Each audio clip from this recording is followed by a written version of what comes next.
आता काही लोकांना काय वाटतं, महाराजांकडे गेलो, आईकडे गेलो. अरे मी जे आहे तेच देतोय तुम्हाला. इथे दिखावा नाहीये, ना आडंबर आहे.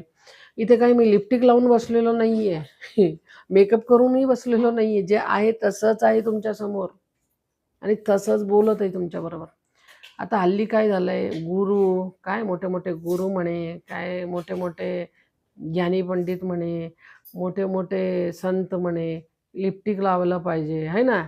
आणि रुद्राक्ष सगळं दिसायला पाहिजे, दिखावा.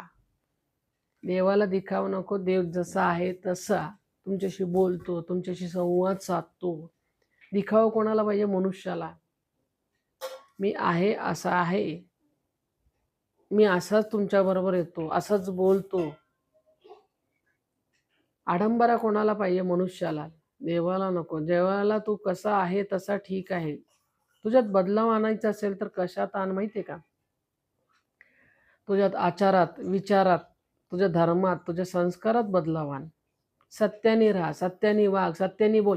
सत्याचं माणसाला वाटतं काहीही होणार नाही, पण सत्य जिंकतंय. असत्य कितीही पुढे जाऊ दे, पण असत्य आहे ना, आज ना उद्या जीव सोडतंय. सत्यच पुढे जाऊन उभा राहतो आणि सत्याचाच विजय होतो, कारण सत्याबरोबर स्वतः भगवंत असतो आणि भगवंताचं कधी पराजय झालेला नाही आहे. म्हणून सत्याची कात धरा, सत्यावर चाला, सत्यावर राहा.